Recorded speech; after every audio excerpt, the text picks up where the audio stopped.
Good evening, everyone. On behalf of Rajasthan Orthopedic Surgeons Association, I welcome you all for another master classes in hand surgery, the webinar series from ROSA. Today's series topic is the flexor tendon injuries. First of all, I would like to invite the ROSA President, Dr. Kishore Raichandani, to formally start the proceedings of today's webinar. Over to you, Kishore, sir. Thank you, Dr. Rahul. Hello, ma'am. Welcome to this. Yeah, Charan Sparsh, ma'am. How are you? Yeah, very nice to see you. Yeah, so Dr. Rahul, thank you so much. And Dr. Amit has been instrumental in bringing a lot of seminars and a lot of interesting topics to the fore, and another one today. And I would like that it should be started as early as possible, and all the audience and all the our faculty are waiting for this to start. And over to Amit for to kickstart this. Thank you, Kishore, sir. Okay. Thank you. So I would like to first welcome our guest faculty, Dr. Ashwath and Dr. Binoy. Thank you so much for joining us and enlighten us regarding the flexor tendon injuries. Today we have the case discussions with the galaxy of ROSA faculties as well. So I would like to invite today's moderator, Dr. Amit Vyas, to introduce the faculty and start the proceedings of today's webinar. Thank you, sir. Good evening, everyone. So today we are going to discuss the flexor tendon injury, and the peculiar thing about this tendon injury is that while when you have repaired the tendons, it should be while healing process they should move. So rehabilitation is also important for these tendon injuries. So we have kept this webinar on flexor tendon injuries. So common tips and traps can be enumerated, and for this we have invited Dr. Ashwath Acharya. Dr. Ashwath Acharya, sir, he is additional professor at KMC Manipal, and he has good academic career, and sir has done a good qualification in hand surgery, and he's been a well-renowned hand surgeon in the field of hand surgery. And he has 53 publications in the national and international journals, and he has contributed in 5 orthopedic book chapters. And he is awarded as Distinguished Alumni Award by KMC Manipal in 2015. So I welcome Dr. Ashwath Acharya, sir. And then with this, we have another guest faculty, Dr. Binoy. He is consultant hand surgeon in the Kochi and Thrissur. And I had great opportunity to work with him while my fellowship. And then the ROSA faculty, Dr. Jasawant Singh, sir, he is working at Kota. Dr. Mohan Mantri, sir, he is also from Kota. And Dr. Narender, Saini, sir, he is associate professor at SMS Medical College. Dr. Hiralal, sir, he is assistant professor at SMS Medical College. And Dr. Arjun Rathore, he is assistant professor at Churu Medical College. So with this, I will hand over to Dr. Ashwath Acharya. Sir, please share your screen and start.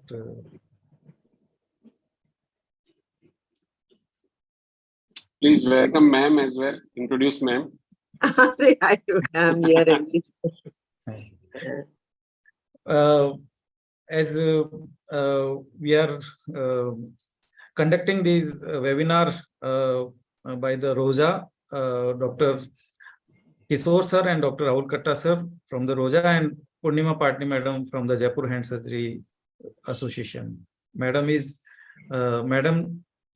does not need any introduction, and she is our teacher and mentor. And Madam currently working at the Apollo Hospital and retired professor and head from SMS Medical College. Just for information, we have 450 viewers live at this time in this webinar. Excellent. That's really excellent, record breaking. When the physical conferences have started, this many in hand, really very, very good.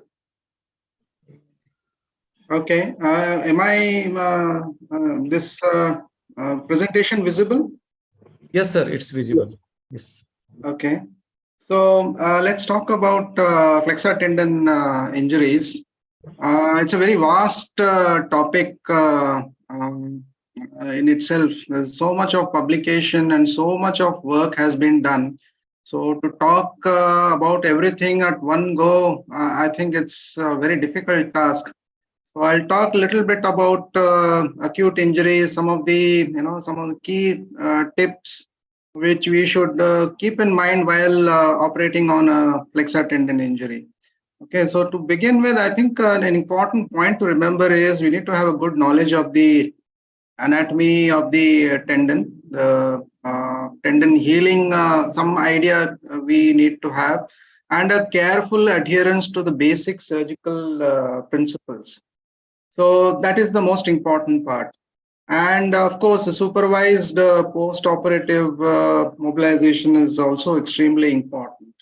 To begin with the basic anatomy, we must remember that there are three components. The transverse carpal ligament is one of the important pulleys we should always keep in mind. Then you have the palmar aponeurosis. So that is also a very important pulley. And you have the digital flexor pulley system. That is one of the most familiar thing I think you will have, and it is one which has been the bugbear of our problem in these kind of injuries.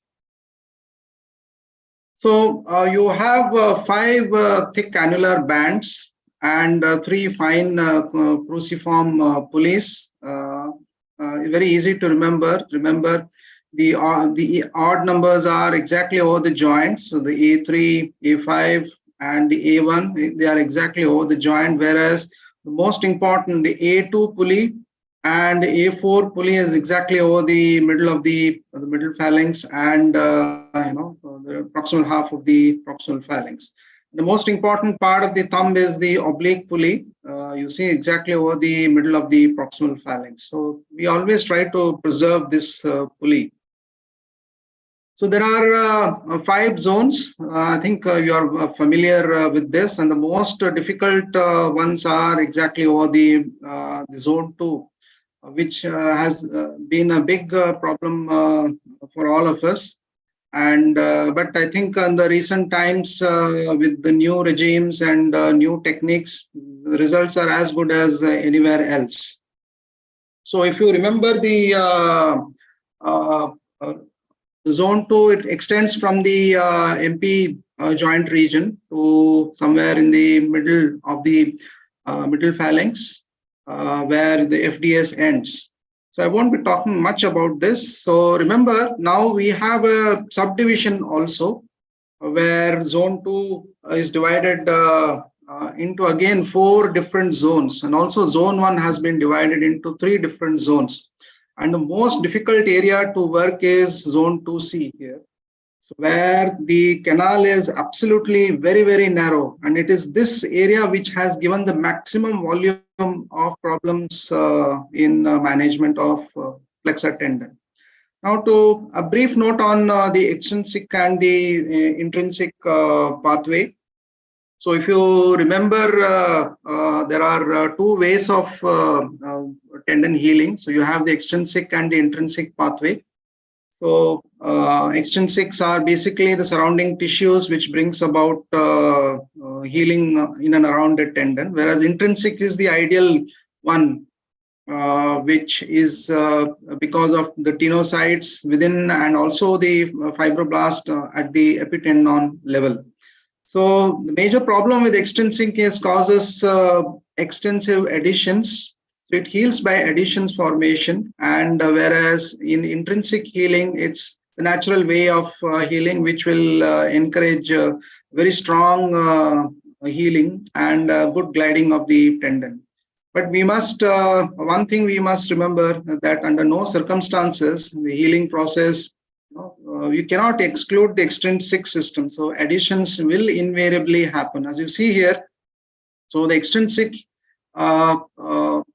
healing process will involve adhesion formation. Some element of adhesion invariably will be there. Our whole target is to minimize this as much as possible and encourage intrinsic type of healing, which you see on the right side. So the problem of extrinsic healing is, if you immobilize, you end up with the extrinsic type of healing. But if you mobilize, you obviously encourage the intrinsic type of healing. But the problem is that of ruptures. Okay, so invariably the major problem with the mobility, so you encourage intrinsic healing and mobilize as early as possible, but there is always a problem of dehiscence. Whereas if you want to maintain stability and encourage healing in a proper way, the extrinsic system come into picture and cause severe scarring. So how do we successfully manage such injuries? Okay, so it's basically the whole crux will involve the repaired tendon's ability to withstand the forces of early mobilization. So we must have early mobilization to achieve intrinsic healing, right? And our repair should be such that it will encourage and it withstand early mobilization. So how do we achieve that? So basically, what we now understand is we are still in the field of, where we have achieved some element of mechanical perfection with suture techniques and new suture materials, and of course, the mobilization protocol. These are three areas where we have made remarkable progress, and we have got good results because of this. Whereas biological is still a field of experimentation, so I won't talk much about it. So the most important part, let's start with the suture material, where we have, Ethibond is now currently available,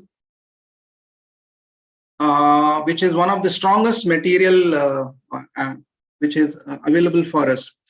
But the most popular suture material still remains, and even in my hands, I think the most popular one is Prolene.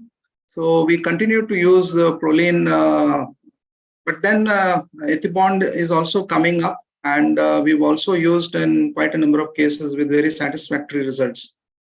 So the size of the suture also matters. So most of the time for flexor tendon, we prefer 3-0 sutures in adults.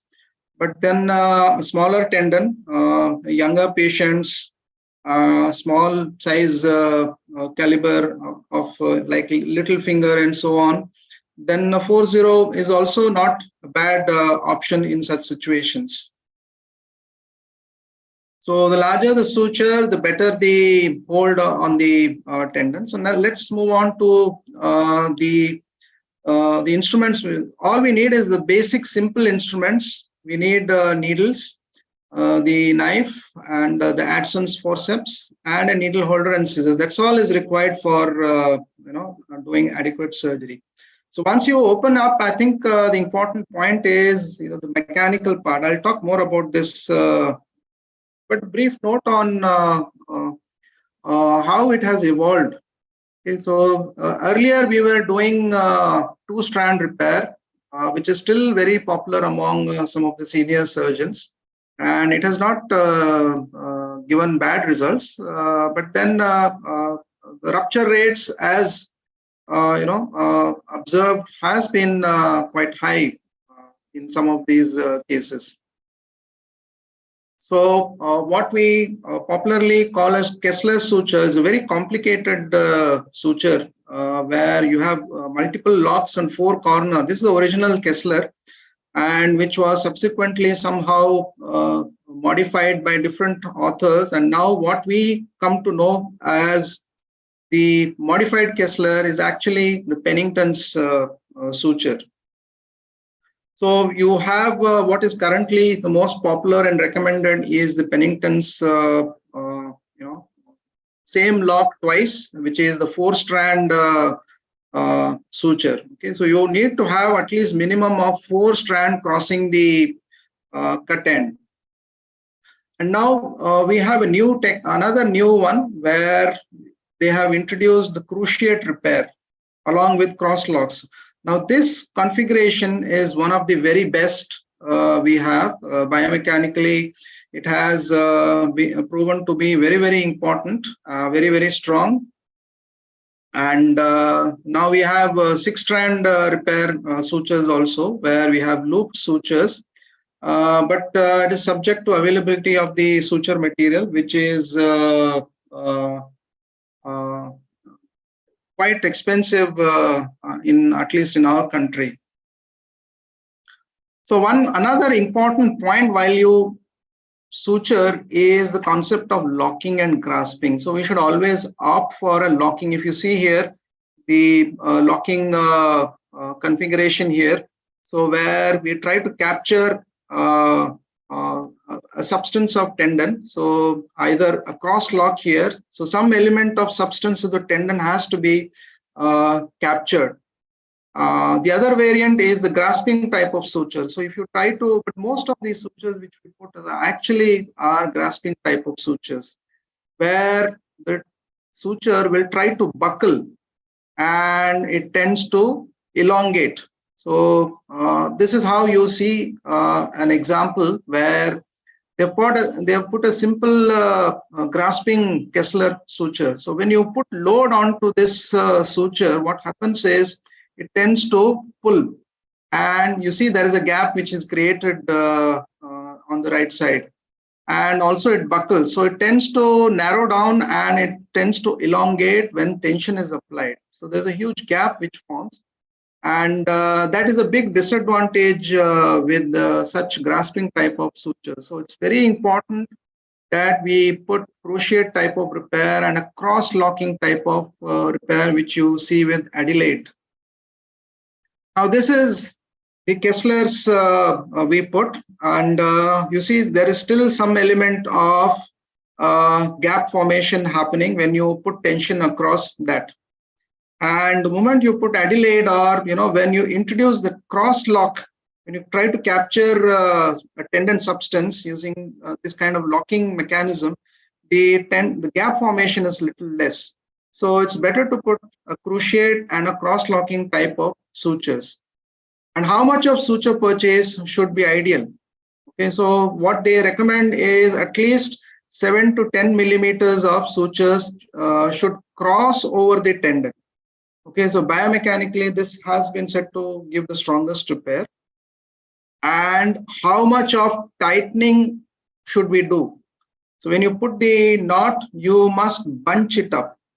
So that's a very important point if you see. And the reason why this has to be bunched up is you see the gap formation. So that has to be prevented. So whenever there is tension, it tends to stretch out. And if you add that 10% tension to your knot, it always helps, particularly when you start early active mobilization in such cases. And if you add additional sutures, always better. The overall strength of the repair dramatically increases by around 200 times. So it's always, particularly in zone 2, if you want to mobilize early, add epitendinous sutures. That's another important point to remember. Now coming to the management. So what we now currently know is a delayed primary repair can give one of the best results if you do within 24 hours to within 10 days. So that is the preferred time. But if an expert comes and does it before, then all the more even better. But when you delay more and more, then your ability to repair primarily becomes less and less. So definitely primary repair is required for clean wounds and in all zones. And definitely most zone 2 are amenable for repair in very early stages. Of course, very badly crushed wounds and untidy wounds, we don't repair it. We just close the wound, achieve, and then plan for tendon reconstruction at a later date. Now, we always prefer regional anesthesia. Of late, we've switched over to Volant technique. And tourniquet is a must when you have multiple tendon injuries, and the loop is always helpful. Particularly if you have a single tendon injury, I have now switched to Volant technique, and this has brought in a revolution in tendon, some of the finger injuries. So where you use lidocaine with epinephrine and the fingertips also. So it is quite very safe. And the major benefit is huge list of benefits you get to see here. So I won't talk much about it. And this is the dilution which we use. The references are there. So around 20 cc of solution is all that is required. And you use lignocaine, bicarbonate, adrenaline, and a spinal needle. And this is how we inject. You use the spinal needle to put straight perpendicular to the skin, and just immediately under the intradermal in the subcutaneous plane, you inject the volume. That is the only time when the patient will complain of pain. And then what you do is you keep injecting and creating a fluid before the tip penetrates further tissue. Right, so you create a blob of anesthetic and then keep injecting into the area and push further and further. So you don't poke the needle into a painful territory and then inject. You inject in a anesthetized area and keep on pushing the needle, and that will make sure that pain is almost nil. For example, here is a zone 2 tendon injury. So we have done this under Volant, and it is an absolutely painless. So all you need is just a small painful prick at the apex, and the rest is absolutely easy. So incisions, we always follow the concept of Littler's diamond. So avoid any longitudinal sutures across the central part of the digit. Okay, so you have the small dots here. So it has to be in the mid-axial plane. So this is a mid-axial plane, which is slightly little more dorsal. It's at the junction of the palmar and the dorsal skin. Okay, so the chances of scarring is least in such situations. And Brunus, yes, these are for late cases where you want to do reconstruction, delayed presentation where you have to do extensive exposure. Now, I won't talk much about this. I think Binoy will be talking about this. Now, moving on to the zones of injury. We have zone 1. Let's start with zone 1, where you have a tendon injury beyond the insertion of the FDS. So there's only one tendon to repair, but it equally creates a lot of problems for us. So the area, only one tendon needs to be repaired. So you need minimal excursion, and extrinsic healing is well accepted here. And the options of suturing to the volar plate is always there in this region. Now, coming to the classification, there are basically 5 types. and with each passing day, it gets more and more complicated. But all for practical, remember that there is an avulsion type where the tendon tends to remain near the DIP region, which is type 3. And sometimes, if you are unlucky, it may be found all the way up to in the palm. And these are absolute emergencies. And if you leave it, invariably it ends up with graft. So it's extremely important to identify the type of injury and get an ultrasound and see where the tendon is lying, and then go ahead and repair. So there are other different variants where multiple fractures are involved. So I won't talk much about this.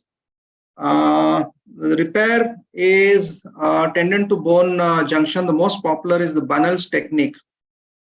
Okay, so usually I tend to avoid the bone and bypass at the adjacent side of the bone.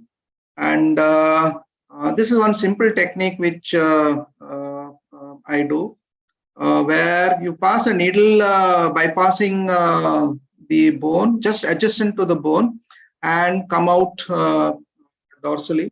And then pass another thin needle through that through that needle, and then withdraw this needle. Okay, and then you pass the suture through that needle and withdraw the suture line. So it's quite easy to pass this suture and then tie the knot. And then in that way you can repair. This is kept for about 6 weeks. So it's a very simple technique. So that has given good results for us.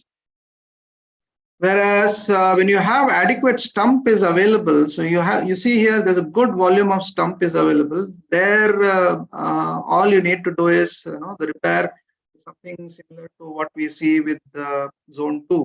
So I'll talk about zone 2. Treatment is no longer controversial.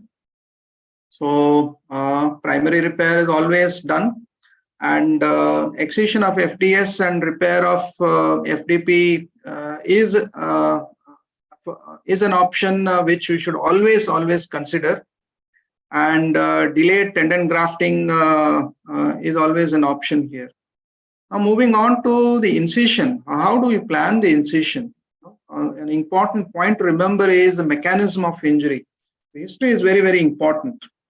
So if it is a flexion type of injury, a cut injury which has happened holding a knife, so obviously you see the tendon has retracted, the distal end has retracted. So obviously your incision has to be extended to the distal side.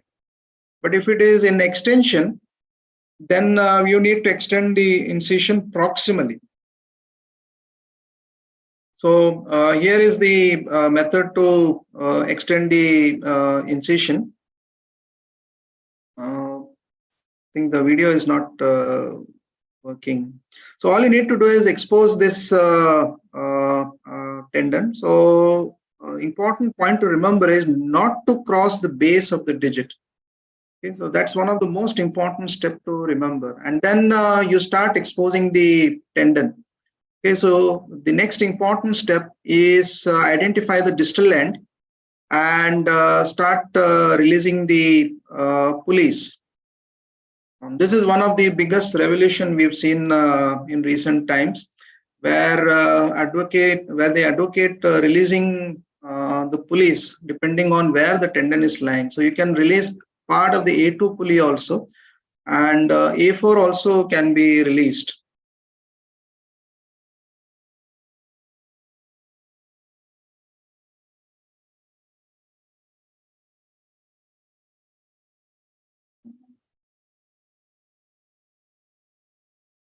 My slides visible? Okay. So this is the release of the pulleys. You see, venting of the pulleys. You need to release, particularly this is the A3 pulley which has been released. So you keep releasing the pulley, and you need to expose the distal end of the tendon adequately. So the important. Hello? Yes, sir. Now it's not visible. Please share it again. Your screen should.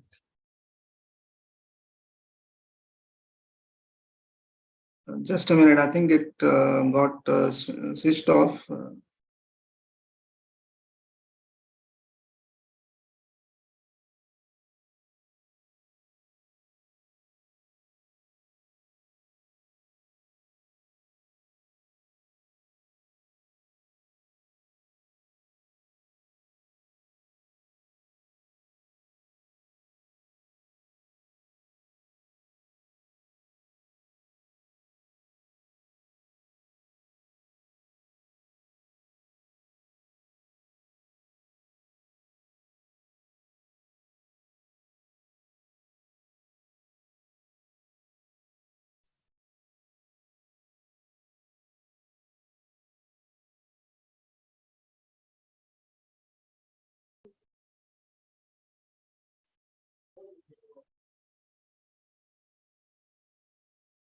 Just a minute. It's opening again. No problem. Can you simply tell for orthopedic surgeons about the zone of injuries, various zones, and how to remember what precaution we should take care of? Up to the time it's your screen is open. Yeah. There are, of course, you saw what you saw. There are about 5 zones. And the easy way to remember is, the zone 3, 4, and 5 is quite easy.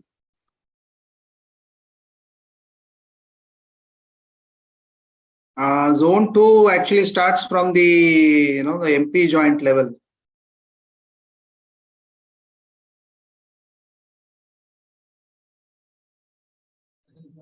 Yes, sir is telling that zone 1 is distal to the insertion of your FDS, that is the middle phalanx level, and zone 2 is up to the MP joint level. So, sir, carry on, please. Yeah, is it visible now? Yes, it's visible. Okay.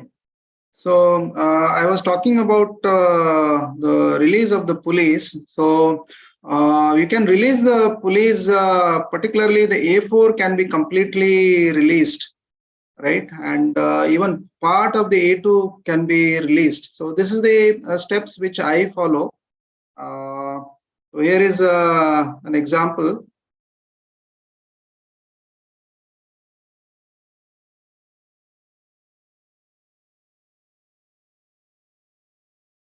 So particularly A4 pulley, we release from the, if you see on the top left corner, so you release it from the bone and reflect it, which we call as the omegaplasty. Particularly for A2 and A4 pulley, I usually do that. So video doesn't seems to work. Okay, I'll proceed. Once you release the distal end, so the important point is you expose the distal end first after releasing the pulleys. Okay, so adequately. So try to preserve as much as possible of A2 pulley, and A4 pulley also you try to preserve. But if it needs complete release, that's also an option. But in the process, you should also protect the adjacent pulleys. Okay, so that's a very important point. The next important step is to retrieve the proximal tendon. So quite often, if you are lucky, you see here the tendon is nicely visible, and you can just pull it out. Once you pull it out, you fix it with the 22 gauge needle. So there you see the tendon can be retrieved, and what to do after. Sometimes you are not able to retrieve the tendon. So what we do is we make a small incision near the MP joint and try to identify the tendons. You have to release the A1 pulley here and then retrieve the tendon and pass it across. So unfortunately, the video doesn't seems to work. So the next important point is, should we repair the FDS? And for index and middle, yes, it's very, very important. It's extremely important. Whereas for ring finger, it's always an option. So then little finger, generally it is not necessary. Now moving on to the FDS. Once you have retrieved the tendons, we repair the FDS first. So this is the FDS. Once you have repaired, we do the standard Kessler's technique, and then we move on to repair the FDP. Okay, so you can always go for the standard 4-strand Kessler's, that is still very, very popular and still remains one of the standard techniques to repair. But I have switched over to the Adelaide repair, and I've been very much satisfied with this kind of repair, where you have the cruciate repair and a cross-lock type of repair. So the techniques are there in YouTube. You can go to the YouTube. There are different techniques, very beautifully shown. So somehow I think today my videos are not working. So otherwise I would have shown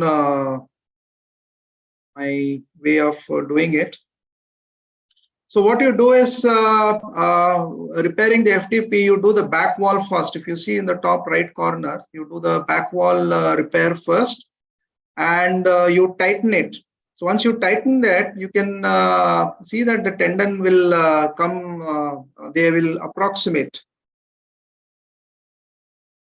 And then you can do the Kessler's 4-strand technique, so which is a very standard technique which you saw. Now coming to FPL, this has one of the very highest rate of ruptures, and one of the main reason is it has its that particular region has lack of blood supply in that zone 2 area. That's why this is one of the most difficult area where the rupture rates are quite high.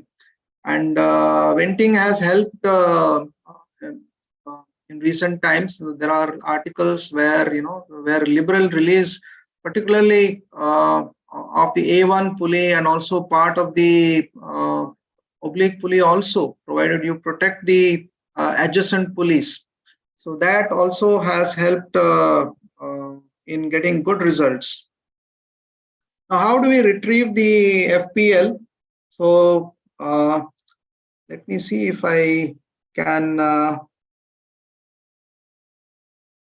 show you the video.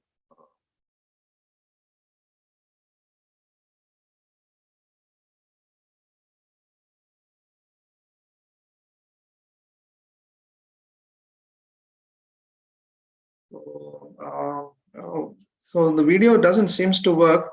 So what you do is you pass a catheter through the pulley and all the way up to the forearm. Okay, so you make a small incision in the forearm and then connect that tube to the FPL, and then you can pull it out. Okay, so that is the way to do it. So you don't have to give a huge, large incision all the way up to the transverse carpal ligament across the carpal tunnel where the tendon will be lying.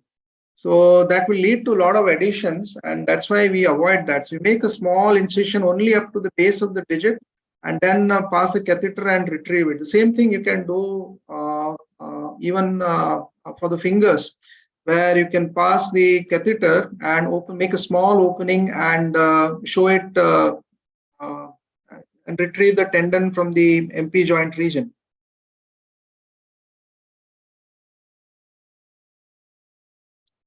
Now coming to partial tendon lacerations, obviously the important point to remember is these tendons have a tendency sometimes to get entrapped.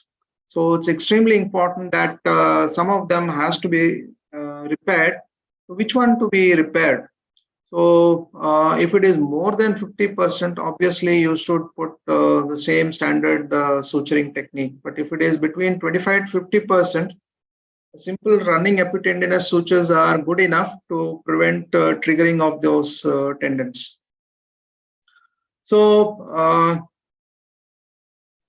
so this is the excursion. This is once you repair the tendon, this is the major benefit you get with the Wallen technique, where you can actually ask the patient to demonstrate how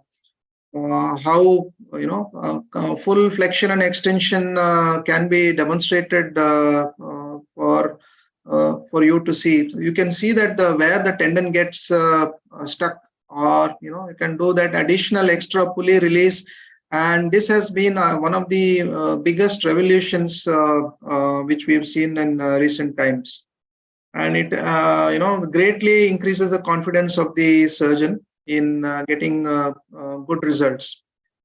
In the past, Kleinert's regime was very popular. It still is very, very popular. But now we've moved on to better early mobilization protocols right from the past, where you had controlled passive mobilization, where rupture rates were very high.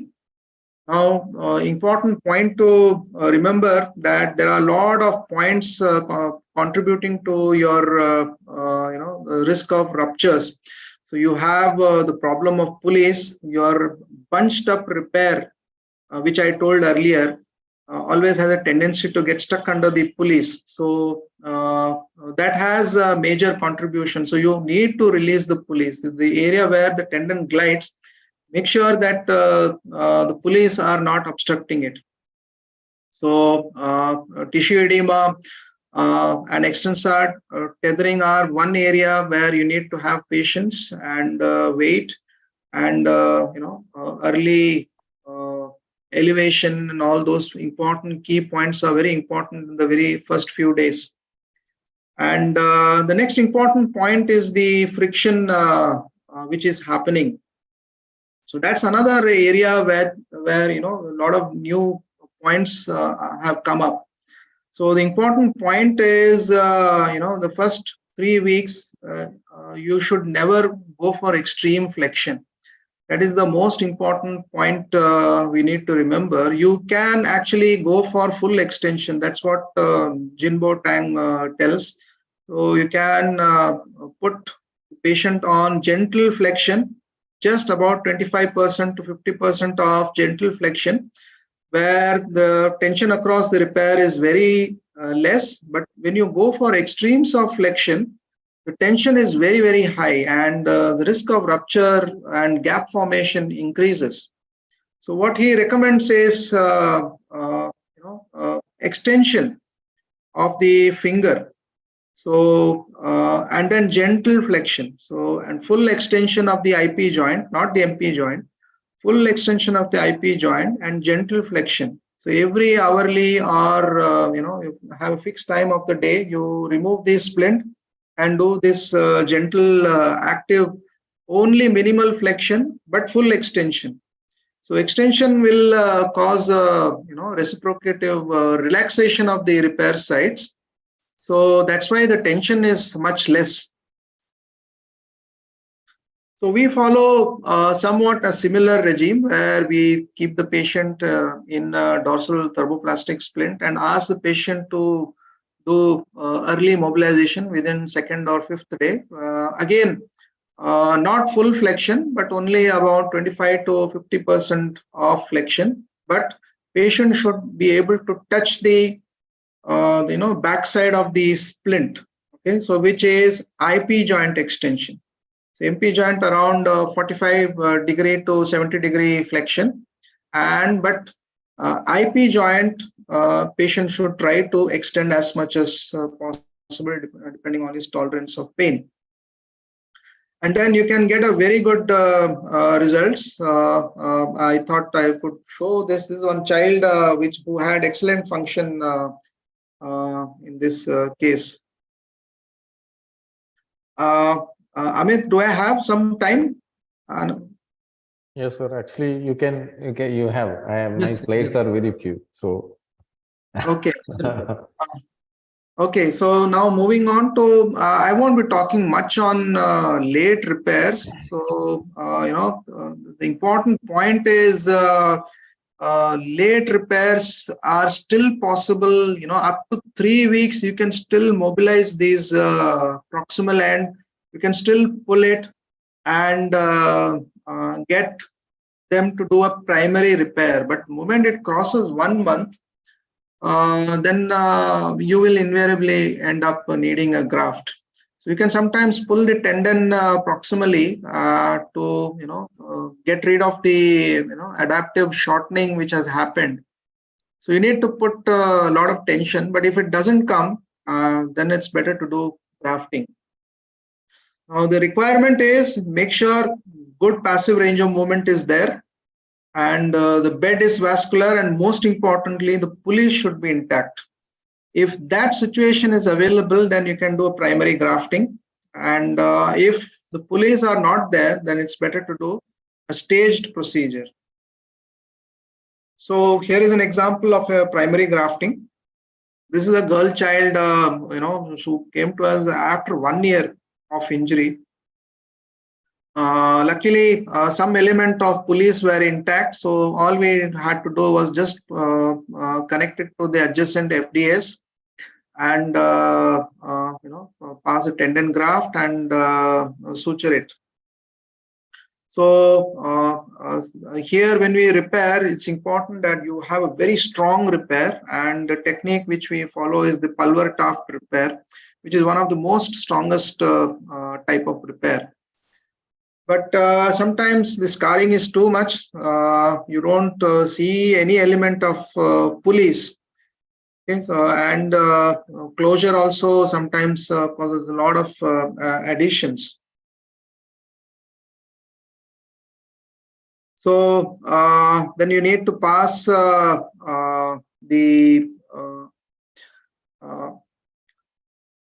silicone rods. So silicone rods can be passed, and you can get you can plan the next stage procedure. Once you've reconstructed the pulleys, you see the pulleys a new pulleys has been created using an FDS graft. So then you close this wound and then plan for a next stage, which is around 4 months later. Okay, so and then subsequently you can do the repair. So to summarize, what you do is so important point to remember here is you need to have multi-strand repair. Around 4 to 6 strand is very, very important, and A2 can be partially released and A4 can be completely released.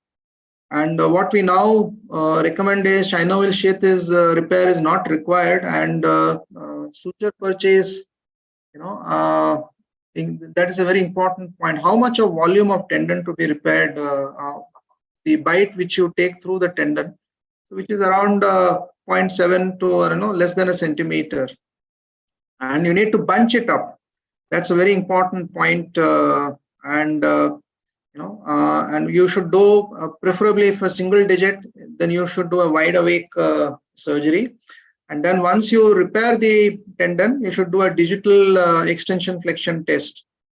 That will give an idea, about how early to mobilize such tendons. And smaller surgical exposures, you should minimize the incision. So avoid long incisions to decrease the edema and scar formation. And start them on early mobilization protocol, which is mild flexion to full extension. Okay, so that is the latest concept which has been advocated.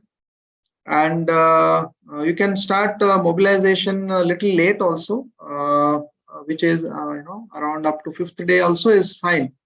And full flexion can be started by 3 weeks time, not earlier. Okay, so that's another very important key features you should remember. So thank you. Thank you, sir. Thank you for such a elaborated talk. And I think you try to touch all the aspect of the zone 1 and zone 2 flexor tendon and about the general principles of the flexor tendon. Very nice, sir. I want to ask one question. After doing tendon repair, the ends are bunched up. Yes. So are you talking about the same bunching or it is different, or how to prevent it if it is not needed? The important point is once you do the tendon repair, while putting the knot, you need to bunch it up. You should not try to restore, a nice, normal type of cylinder.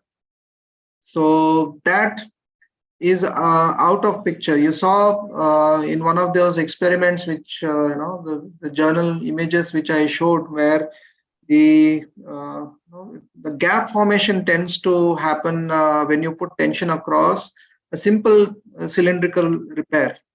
So if you bunch it up, what happens is tend to stretch out and restore the normal type of cylinder kind of picture. Okay, but bunching results in the tendon getting stuck in between the pulleys.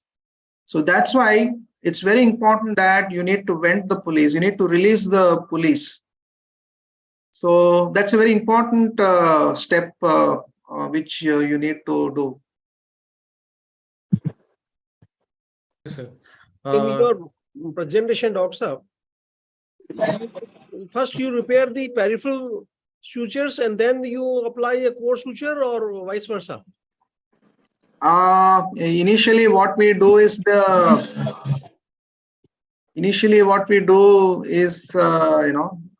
back wall repair. So you do the epitendinous back wall repair. Okay, so once you tighten it, I wish I had shown the video, but my videos are not working somehow.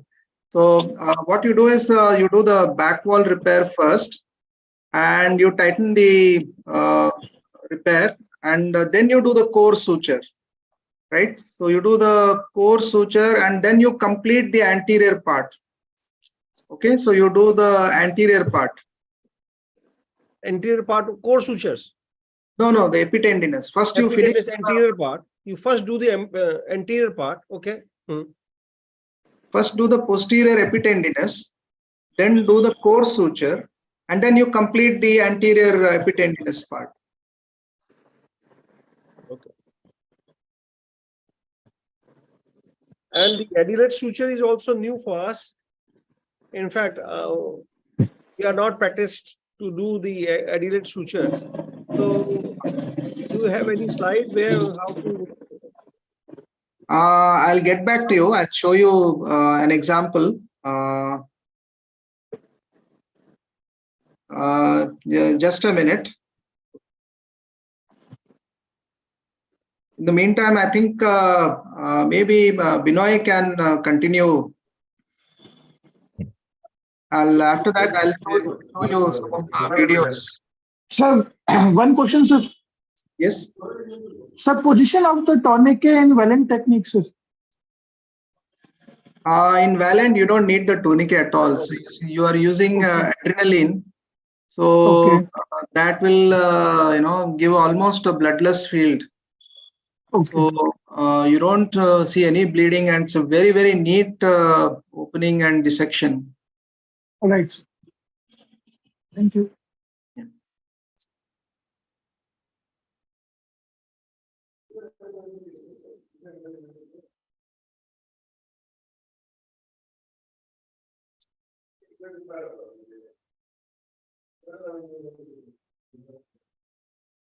Your graft will be having same rehabilitation protocol as repair, or it will be something different, sir? Yeah, it depends on how well the repair has been done. And if I feel that it's a very strong repair, most of the time I will start them on early mobilization. Okay. So within the 5th day or 4th day after second wound inspection, I will start them on early active. The same protocol, exactly the same protocol is to be followed, which we do for the primary repair cases. Okay. Any experience with vascular graft? No, I don't have any experience with the vascularized graft. And suppose zone 1 injury and your flexor tendon is in the palm, it is avulsed and it presents late. So what will be your preference, avascular graft or vascular graft? Isolated FTP injury. Means I don't do vascularized graft. So usually I'll try to retrieve the tendon and pull the tendon. And if the tendon repair is if you can pull the tendon and if it reaches the site of near the DIP region, at least if it reaches the volar plate of the DIP joint, then I'll try to suture it. We can retrieve it and suture it, but if it is too tight, then we have to think about grafting.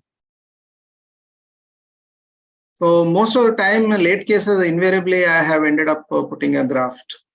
So it doesn't come unless and until these are emergencies, which you have to do it as quickly as possible.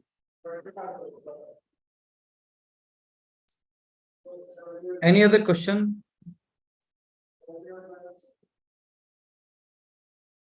If no, then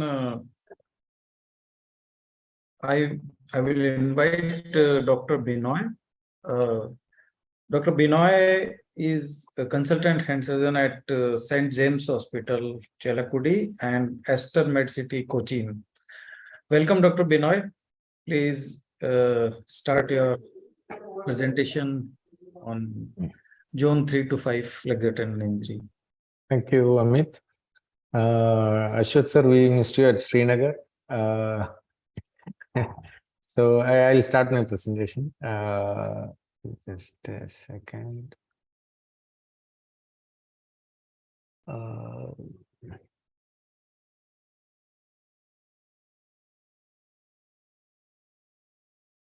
So because I knew that Ashwath sir will cover most of the topics, so I kept my presentation to very simple. Can you see my slides? Hello? Yes. Yes. Okay. So no, sorry. Your presentation is not on, only your screen is shared.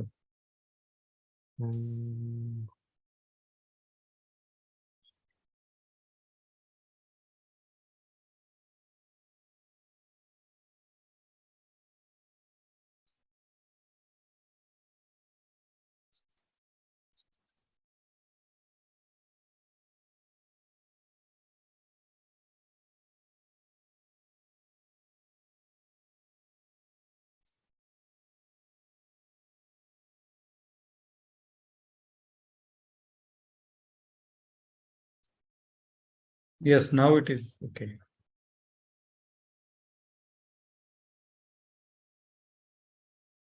Now, is it my screen is visible? Yeah, screen is visible. Make it at slideshow and then you can start.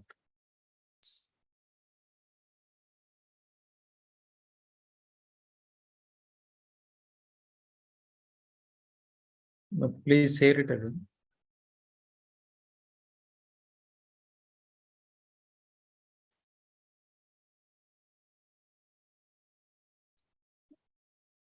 Now is it my presentation is visible? No. Yeah, now it's okay.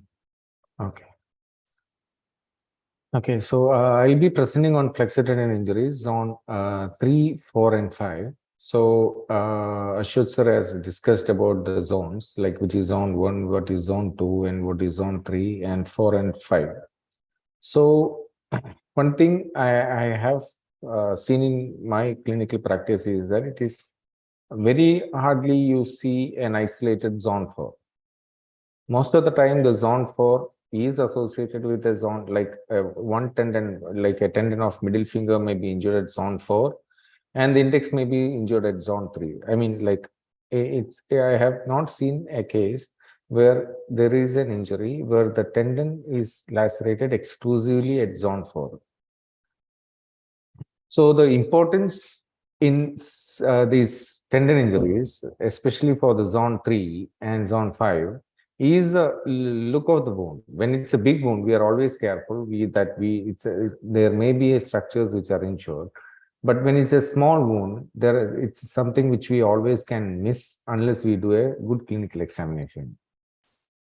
So when it comes to the examination, let's divide it into 5. One is the flexor tendon. Next comes the artery. Next comes the nerve, then the bone, and then the extensor tendon.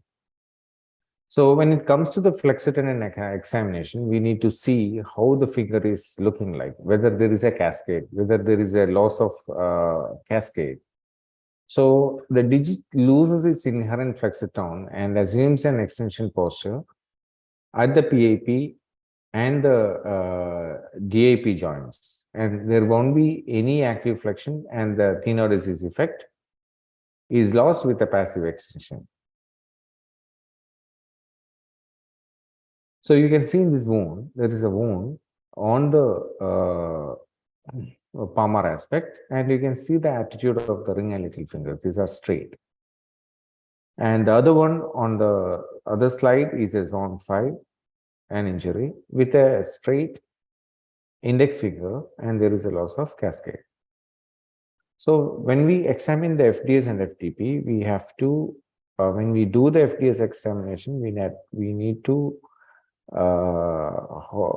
keep the hand on the table. We need to block the other fingers or hyperextend it and ask the patient to flex it. So if there is a flexion at the PAP joint, that means the FDS is intact. And if we stabilize the PAP joint and the medial phalanx and ask the patient to flex, that is a test we do for isolating the FTP. So next comes in a zone 3, we can have a common digital nerve injury, and in a zone 4 or a zone 5, we can have an associated median nerve injuries. So light touch is an excellent way to identify the nerve injury, but we need to always compare with the uninjured fingers. Because when we check for the sensation, patient always will tell, yes, he can feel, because it may be the visual stimulus which he is actually telling. So we need to compare always, then only the patient also will realize, okay, I have a sensory issues. So next is a 2-point discrimination. So if there is a loss of sensation in a digital nerve dermatome, after a sharp laceration, it represents a nerve transaction until proven otherwise. So next comes the artery injury. So very hardly we see a combined radial and ulnar artery injury unless it is a near total amputation. So most of the time it is one vessel which is always injured, but we need to check for the capillary refill of the digital pulp and the nail bed. So sometimes the patient gives that typical history that there was a spurt of bleed, and most like if there was a very spurt of bleed, then we can actually assume that it can be there may be an arterial injury as well, along with the flexor tendon injuries. And next comes the bone. So bone injuries, we need to look at the rotation and the angulation of the fingers. So there can be fractures which can be assessed only with an X-rays. So one useful anatomy to remember is that, especially in zone 5, is that it is actually at the level of mid forearm, the FDS divides and send tendons to the middle and ring fingers. they are superficial. The index and small fingers are deep. One easy way to remember is this is a famous Tamil movie. It's called Baba. So this is one gesture Rajasthan used to do. So if you remember that, you can always remember that the middle and ring finger FTS tendons are superficial and the index and small fingers are deep. So there can be instances where only the middle and ring fingers can be injured and the index and small fingers can be spared.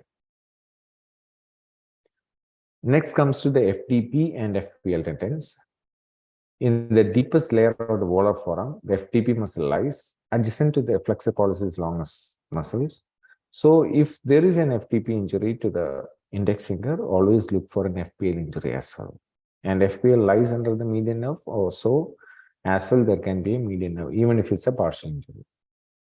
So you can see that in this gentleman, there is a partial FPL injury, and you can see that there is a median nerve injury as well in the same patient, which is also kind of partial. Like it's almost near total, not partial. So the goals of treatment is accurate coaptation of the tendons in such a manner as to allow application of a post-operative rehabilitation protocol that encourages a tendon gliding, inhibits the formation of peritendinous adhesions, stimulates restoration of the gliding surface, allows for primary healing of the repair site, and restores normal range of motion to the finger.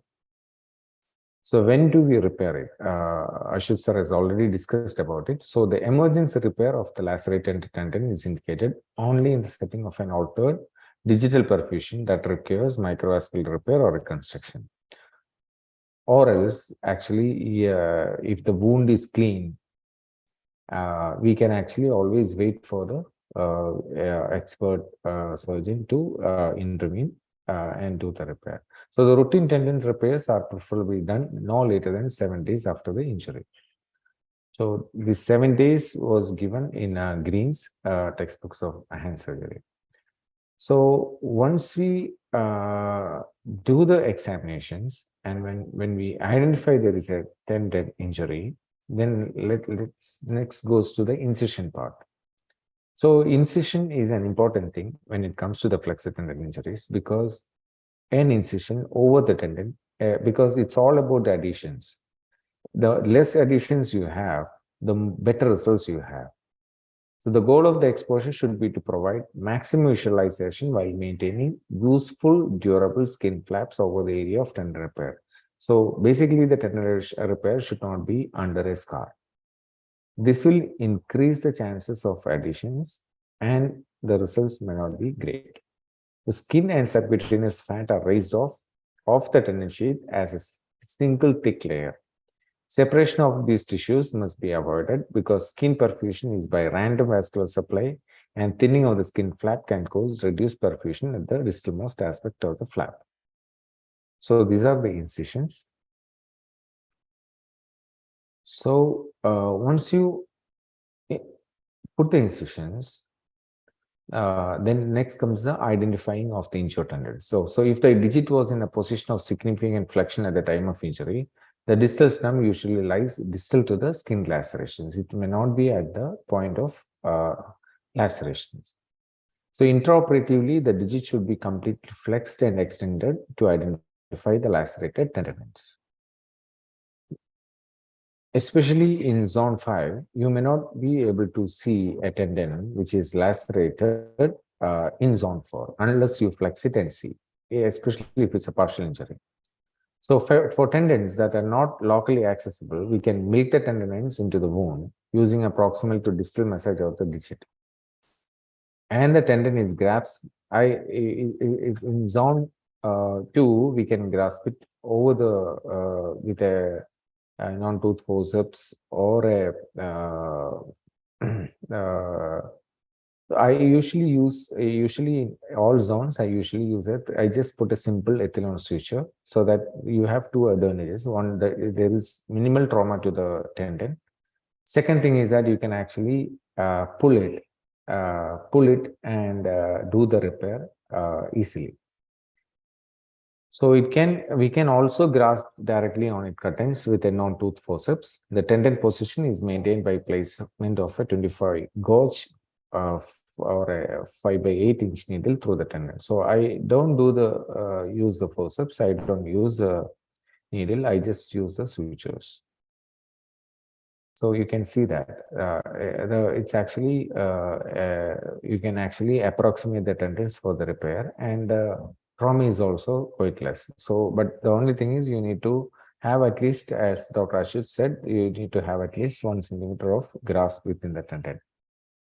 Otherwise, it can cut through. So the question in zone 3 to 5 is also the same as in zone 2, whether we should repair both FTS and FTP or any one. So repair of both tendon is preferable for optimal gliding and strength, because in zone 3 to 5, you don't have the concern of the pulleys.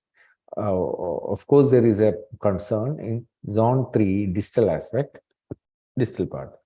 In some settings, repair of both tendons is impossible. So the tendons may be severely injured, unclean, or racked.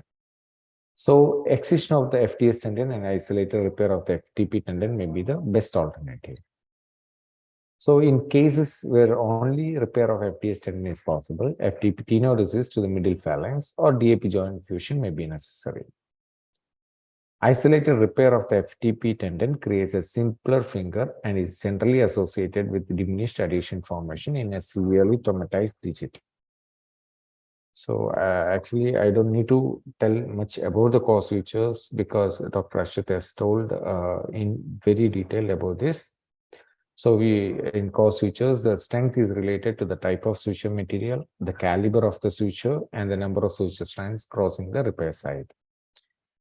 And the epitendinous sutures. So this smoothen the repair side. That was the primary aim when this was described.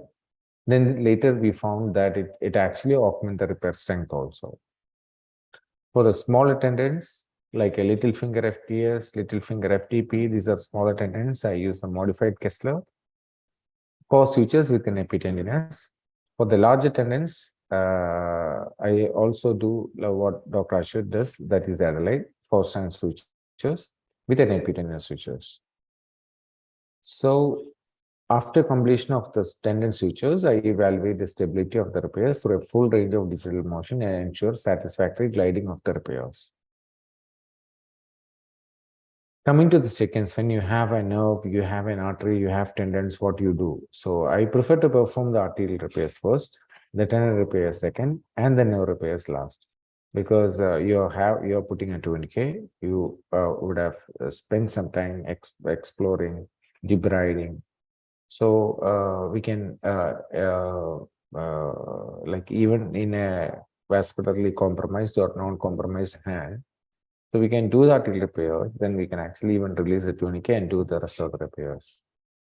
The tendon repairs are started from the deepest tendon, that is lacerated, and the progression of repairs is to the most superficial tendon, that is lacerated. So we have to work on the deepermost tendon first, then comes to the superficial tendon.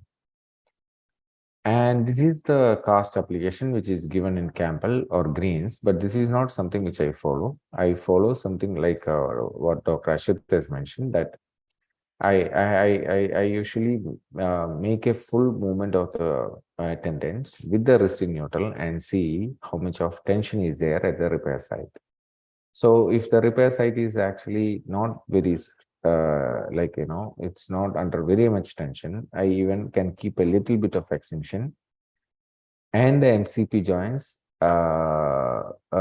flexion, all depending on the amount of the quality of the repair and the tension, where you see after keeping the wrist in little bit of extension, you can actually you can stretch the fingers and you can see if there is any stretch. So the concept is to make the tendon heal in a stretched position so that it doesn't rupture when you mobilize it. When you flex the wrist, when you flex the MCP joint, there is more chance it actually will heal in a contracted position. And when you do the therapy, there is more chance of a rupture. So till now, I never had any ruptures, which I feel maybe because the way it is, the joints are casted. And like Ashwath said, now we don't actually flex the wrist. we keep it in neutral or a little bit of extension. So we do have, when it comes to therapy, a therapist is something who is totally unavoidable part when it comes to the flexor tendon injuries, because after the surgery, it is them who takes care of the patient for the next 1.5 to 2 months. So luckily, our institution has got a therapist who was trained from KMC Manipal under Dr. Shravan Saha. So he has done his master's in hand therapy from Manipal. So, but thing is that now I have actually bombarded him with some therapies from CMC, Vellore and Ganga. So now he's kind of doing a little bit of mixed, but because he is there, it's a great help, and patients, it's a great help for the patients as well. So we also accelerate and decelerate the patients. So it's not a fixed regime, like we accelerate or decelerate the patient regimes based on their individual response to treatment. So they are encouraged to choose a postoperative program that controls the amount of force to the repair site while promoting excursion of the tendon proximally and distally. That basically, that means the tendon has to move after the repair so that the adhesion doesn't happen. So the improvements in tendon excursion are thought to be associated with improvements in range of motion and patient outcome. So excursion, as we know, is best described as a total amount of glide that a point on the tendon travels during range of motion. So we begin the therapy 1 to 5 days after the surgery, depending on the swelling, pain, and the condition of the wound. The first 4 weeks of therapy are the most important phase in the patient's rehabilitation. The patient is taught an hourly home exercise program that consists initially of passive position of fingers in a fist for 3 minutes with the splint in place. We also give them a splint 2 or 3 days after the surgery. We put them on a cast. Then we change it to a splint. Next, within the confines of the orthosis, the patient performs the exercise of passive flexion of the affected finger to the palm, followed by actively extending finger to the orthosis. So we ask the patient to do 15 passive flexion and active extension movements to the bib of the splint that are done in each hour. So finally, the patient removes the splint and perform this part is done only by an intelligent patient who is very who can apprehend well and who will abide by the therapy. So because this is something which you cannot give to a normal person, because they can actually rupture it because they may not understand it well. So we can make the patient remove the splint and perform a tenodesis program. The fingers are passively flexed into the palm using the unaffected hand, and the wrist is actively extended to a comfortable end range. And the patient can gently contract the flexor muscles. We always tell them that they should not try to bring the fingers close. They just need to just tighten it. Remove the unaffected hand and actively hold the fist position for 5 seconds. After 5 seconds, the patient releases the wrist extension and the wrist falls into flexion. And as it does, the fingers passively extend. The tenodesis cycle is repeated 10 times. So again, this is advised only to a few set of patients. When not exercising, the patient straps the fingers into the bib of the splint, positioning the MP joint in flexion and IP joints at -10 to 0 degrees of extension. At 3 weeks postoperatively, the dorsal protective splint is removed for isolated and composite active joint range of motion exercises. So active movements active flexion we start at 3 weeks. And stretching is started at 6 weeks, and the gentle strengthening also is started at 6 weeks. So day-to-day activities are started by 2 months, and after 2 months, we advise them only night splinting. Thank you. Thank you so much.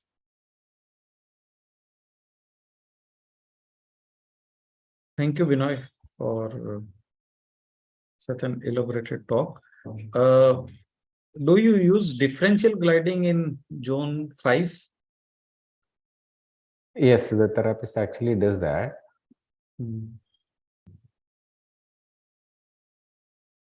And if any chance, suppose after doing FDS and FDP repair at the wrist level, Okay. 5, do you find, anytime you found that your closure is difficult? Like you're telling that if there is after that, if there is a acute injury. Acute injury? No, actually, I didn't have any issues with the closures. Many times there are issues. There is quite a lot of swelling.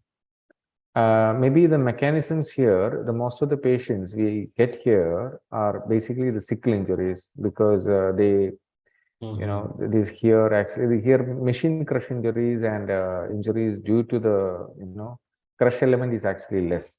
So the fracture elements we see less here. We see purely, you know, sickle cut, sharp injuries only we see here. But in like cases we have seen in Ganka or Vellore, there, of course, there were issues with like there were crush injuries, and there were cases which I have seen that they had difficulties in closure.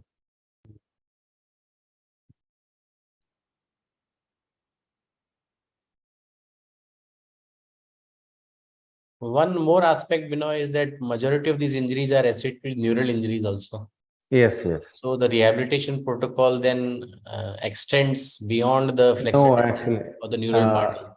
Yes, but thing is, I felt that if you keep it extended, then there is more chance for an adhesion.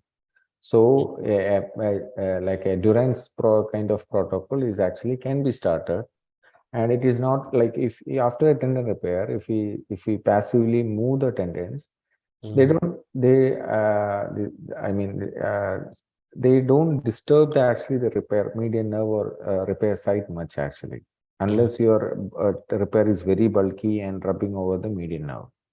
So passive movements actually can be started in day 1 or day 2. The active movements can be, you know, started a little bit late. But cases where I have actually hesitated to start the movements, I had difficult getting their good movements, and the patient actually had prolonged, you know, recovery time also. So, what is your experiences, Narender? And what about the position of the splint when you have a nerve injury, like increasing the wrist flexion and everything? Most like in my clinical practice, like nerve injuries, like I didn't have cases where there was a nerve tissue loss or the repair is very, I mean, you know, too tight to keep the wrist flexed. So I always keep it at least in neutral or a little bit of extension. So most of the time when it's a nerve injury, I keep it in neutral. So if it's an isolated tendon only, I actually keep the wrist a little bit extended. Sir, how do you deal when the injury at the 2 levels?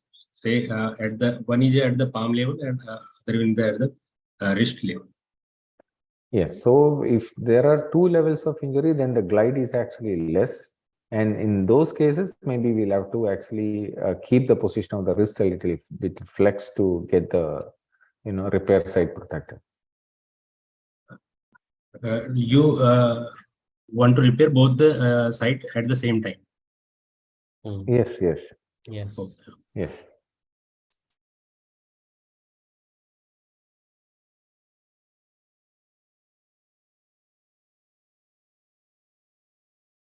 Any other question? Any other question from faculty?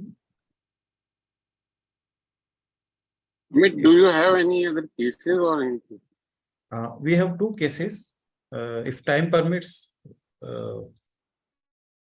shall I start, sir? So, my very simple comment or question to both the faculties. So, it is not my question, it is a general perception. So, Rajasthan is a very large state, and sometimes at the periphery, the orthopedic surgeons are not very familiar with the flexor tendon repairs. So, the injuries, maybe they are the open injuries, and they can identify that the flexor tendons has been cut, but how to repair they don't know. So what is your message till they reaches to a center where the hand surgeon is available, maybe in 24 hours or 48 hours? What is your message to them, to those orthopedic surgeons, how to take care about those patients to facilitate a proper repair by a hand surgeon, maybe later on, maybe after 24 to 48 hours? I think the first and foremost important thing is the first aid. And the major problem is these are open injuries. So a lot of edema and all thing happens in the, very quickly in the first few days. So it's very important that splinting, the gentle dressing, splinting, and hand elevation. So those simple step is all that is required, and then it can be referred to other places where the hand surgeon is available. So the key point is splinting, elevation. So these 2 points, if you can achieve, if you can convince the patient to keep the hand elevated, then half the battle is won. Another point is sometimes it is a crush injury, the open. It is not a sharp cut. So the pulleys has been crushed, the tendon has been, the missing part is there. So it is not a very larger wound that whole limb is crushed. So there is localized crushing. Sometimes it is there. Even in the some kind of thresher machine or putty machine, it is not the sharp cut. So would you like to guide anyone to tag the tendons or something like that so that they do not retract or something like that? So do you advocate such kind of things? No, absolutely no. If the person, if he is not very comfortable and he is apprehensive, then it's better to, the best he can do is, there is very much of gross contamination. He can give a gentle wash, clean up, again, splint it up, elevate, and immediately send him to the referral center. That would be the best thing. Time is very much at the premium. So I think it's very important that he ends up at the right place at the right time. Yeah, that's right. I want to ask one question at this point, as Rahul Katta sir told. I'm getting some patients where in the zone 5, 4, 5 injury, and only tendons are repaired, nerves are not repaired. So do you got such occasions? Are you able to? So how you treat these things? Yeah, but we've even more bizarre we have seen is where the tendon is sutured to the nerve. Yeah, so that is even worse. So we've seen such situations. So obviously we have to undo everything. So that increases the burden for us. So that's why it's very important that adequate training happens to the orthopedic surgeon in all the centers. The hand surgery has to be, it's a very important topic, which the average orthopedic surgeon should be exposed during their training period. So Amit, like you were telling that you get the nerve injuries which are not repaired, but the tendons are repaired. So how do how do you make out, like clinically it may be difficult. The referring person has told that, or how you make out that it's not repaired? Yes, actually tendons are repaired and then referred for nerve repair. Okay. One more thing we need to highlight is that in these injuries, when there is injury to the distal vessels or vessels adjoining the nerves, any person who is referring, he should not try to tie the artery. He should just give a good compression and elevation, because tying the artery has many times led to tying the nerve also, adjoining nerve also. So that is one of the important points that should be highlighted. Absolutely, yes.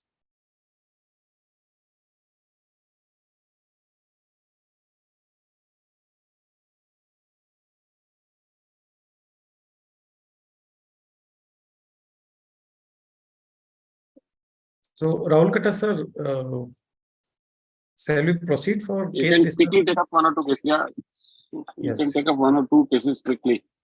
Okay, sir.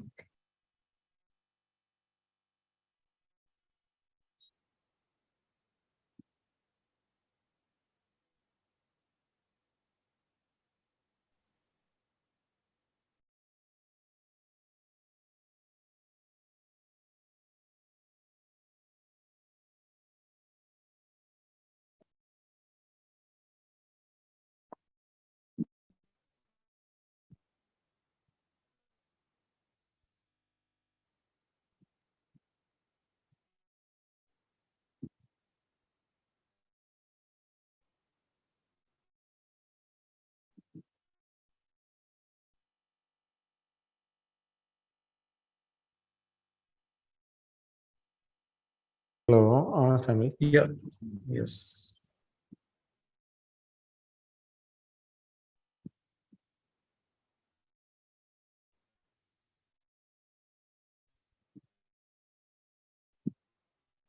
Hope my screen is visible. Yeah, it's visible. Yes. So quickly, I'm going through the cases. This 16-year-old girl had electric burn, and she presented after 10 days with this situation. She had deep wound over the proximal phalanx area of the middle finger, extending to the web. You can see in this picture, second picture, extending to the third web. And after debridement, this was the condition.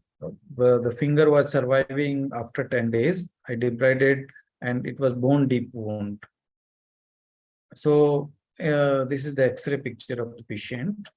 And then that time I did cross finger flap for the patient and tried to restore the passive flexion.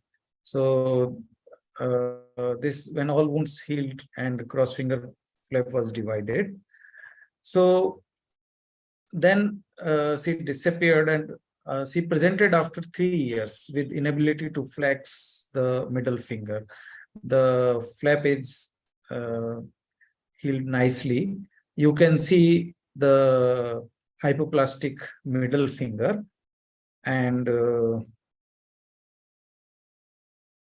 there is no flexion at the PIP and DIP joint, but passive movements are there.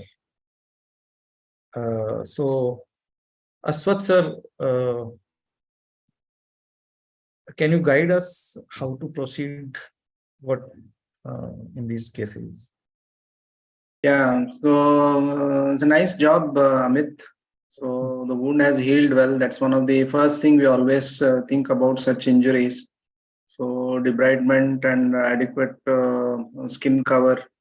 And then the next thing which we start thinking about is restoring passive range of movements. So because only once you get good passive range of movement, we can think about restoring active movements. So you've got a fairly good PIP and DIP joint movement here. So maybe the X-ray, the most recent radiograph, I would like to have a look and see what is the current status of the joints. Whether can I mobilize even more and stretch it more to get better quality of passive range of movement. That is the next thing which I'll be thinking when the patient comes at this stage. So once, yes.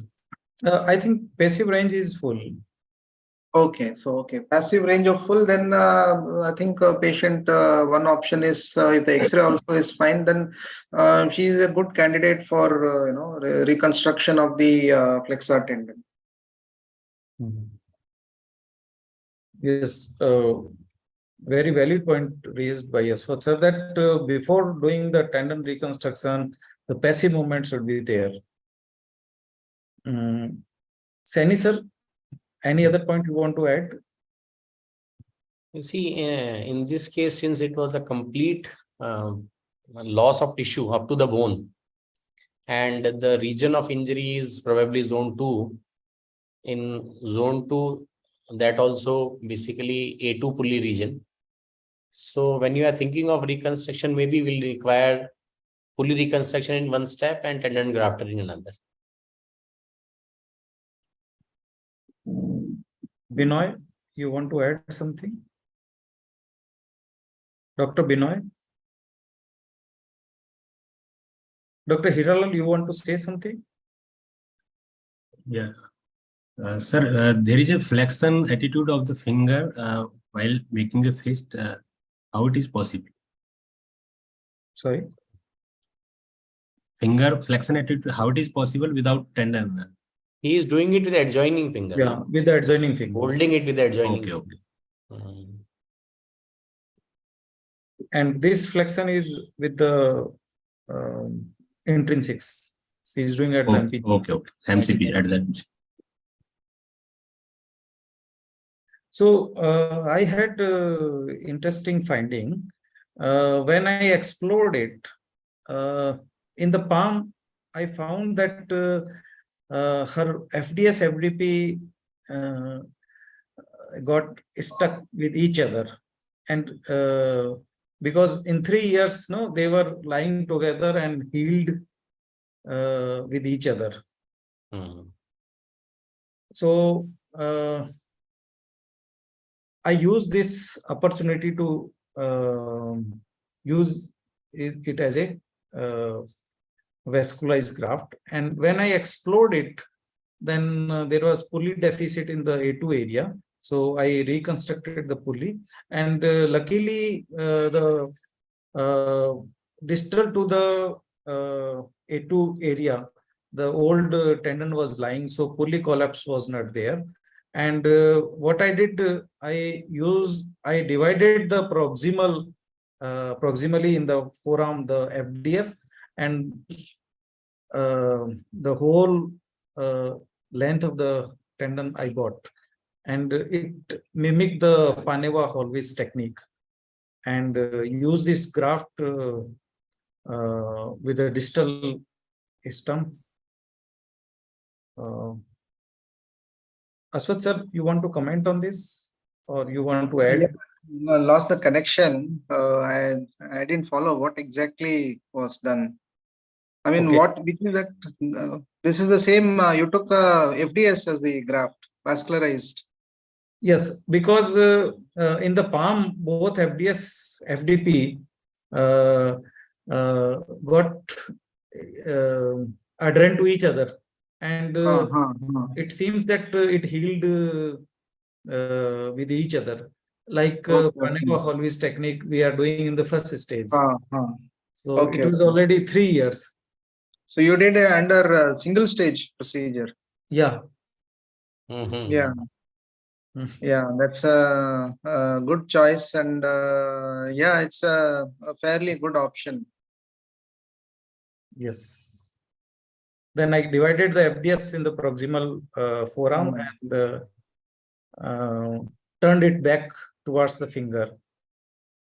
Pulley reconstruction was done in the A2 area with the palmaris longus graft, and some soft tissue in the distal area. Okay, okay. Then post-operatively, I started passive movements initially with only slight active movements for 3 weeks. Then gradually, I usually start with the DIP joint, and then proceed to proximal joint, and then composite movement at the MP joint. And gradually excursion improved at the PIP joint. But there was some flexion deformity at the DIP joint. So finally at 6 weeks, this was the condition that there was excursion at the PIP joint, but some flexion deformity at the DIP joint. So can you suggest what to do at this stage, sir? Yeah, we have achieved fairly after with such type of injury, getting at least around 70-80 degree of movement at PIP is really a fairly good, great achievement. So at this stage, I think if you want more movements, you need to see how good is the tendon is moving. So one option is to see the ultrasound, get an ultrasound and see how the tendon is,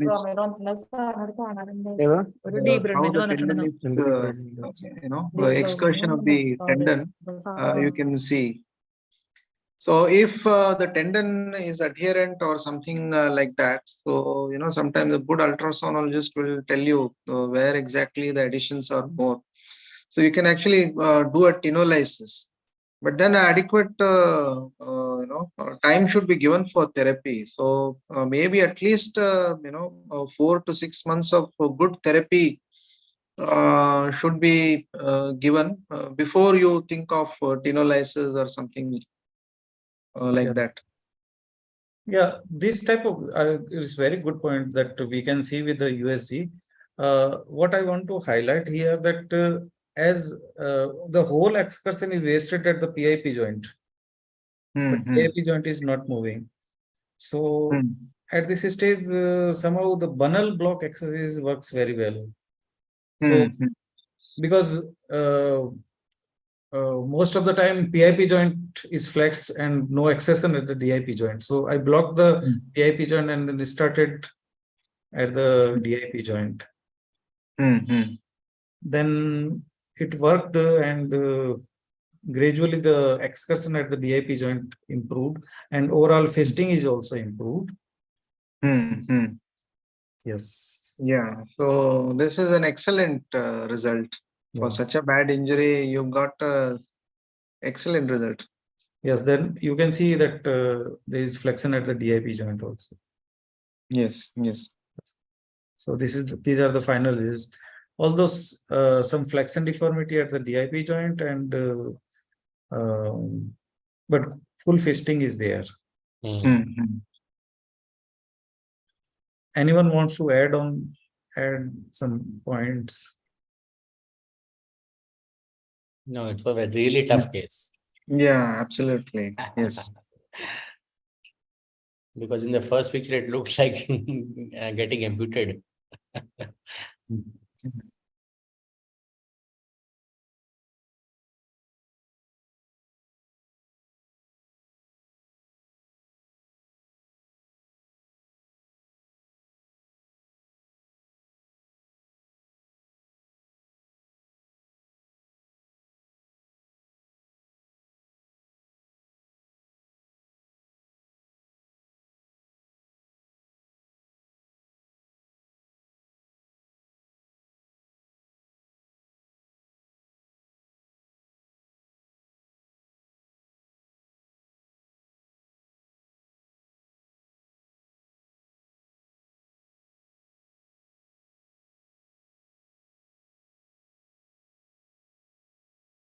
So another case, this 45-year-old IT worker injured his little finger by glass bottle.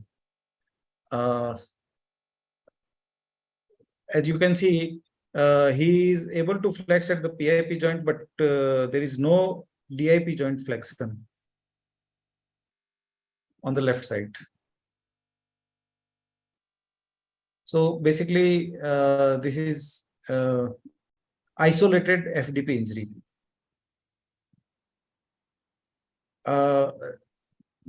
Initially, he had a small wound that was sutured and the injury was missed. Now it is 6 weeks. Saini sir, can you tell what are the options, how we will proceed? See, basically, his main issue now will be complete fisting and power grip. Okay. So depending upon his options, one of the options is to do a tenodesis of the distal FDP tendon at 6 weeks, which creates some amount of fixed flexion deformity at the DIP joint and which aids the fisting. But then if he may not require that, or he may think of getting a normal function, At 6 weeks, even we can think of doing a tendon graft or isolated FDP also. Ashwath sir, it is different for fingers. The decision is different for finger, means like index finger or first tripod or second tripod. No, nothing. I would still, I will same. I would follow the same plan as what Narender has suggested. Exactly the same plan would be the option for me also. Okay. So, is it okay to leave it alone? Yeah, it depends on, I mean, how the activity of the patient is, and depends on his occupation and his demands. So if he has got a disability, then I think we should think about restoring some mobility at the DIP joint. So either by, as you know, as you told, tenodesis or reconstruction. So anyone else, Jaswant sir, Hiralal sir, Rahul sir, you want to comment? Basically, for DIP joint, it's usually the patient demand for the little finger. So what patient demands, you can leave, or either you have to reconstruct it after 6 weeks. Yes, that is true. Everybody agreed upon that. If patient is demanding, then definitely you have to go for the reconstruction. Yes. So one point I want to highlight here, for the first tripod, it is must. Yeah. Because it is useful in writing, because DIP joint flexion is important. In the second tripod, sometimes the professions which are not related to powerful power grip, and patients are not willing, then you can think of leaving it alone. But in this case, he is an IT worker. He would be requiring working on the computer. So basically, he needs a stable, if not mobile, at least a stable DIP joint. Yes. Amit, we must conclude now. Okay. Please. So I explored, then I found that proximal part of FDP was in the proximal to A1 pulley area. And then, as Ashwath sir also told in his talk, that you just get it stretched. And by eyeball examination, I found that this flexor tendon was okay and it was reaching. So I passed it through the pulley system, and then end-to-end repair was done. And then same post-op mobilization up to 3 weeks, passive flexion, active extension, and after 3 weeks, active assisted movement were started. Then after 6 weeks, Banner block exercises were started, and then I was able to get good DIP excursion. Initially, it was less than power grip exercises was done after 2.5 months, and then you can see the good DIP joint flexion. So yeah, nice results. Yeah. Thank you, sir. So, if no comment, I will hand over to Dr. Rahul Katta, sir, for conclusion and. So I think it was a very good webinar today. We have learned so many tips and tricks about the flexor tendon injuries, and these would be very helpful for the common orthopedic surgeons who are working in the periphery, because dealing with flexor tendon injuries required specialized skills, patience, and a very good rehabilitation part also to get the proper results. So the multiple tendon injuries can be dealt only by an experienced hand surgeons. So if any orthopedic surgeons who has a case of flexor tendon injuries, first initially try to learn with the single tendons. If he is not experienced or he has not been trained for the flexor tendon injuries, dress the wound properly, splint it, the limb, ask patient to elevate it, and send to a proper hand surgeon to get the good results for your patients. So from Rajasthan Orthopedic Surgeons Association, I would like to thank Dr. Ashwath and Dr. Binoy to spare their valuable time for this webinar. And also to the ROSA faculty, Dr. Mohan, Mantri, Dr. Jasawant, Singh, Dr. Narender, Saini, Dr. Dhawan, Dr. Arjun, Rathore, and Madam Purnima. Thank you so much. And Amit has conducted this webinar very well. I would also like to thank our President, Dr. Kishore Raichandani, who has also spared time for this webinar. So thank you so much. Thank you. Thank you. Stay safe. Thank Goodbye. you. Thanks a lot for this opportunity. Okay. Thank you. Thank you. Thanks to all. Thank you and good night. Okay, thank you.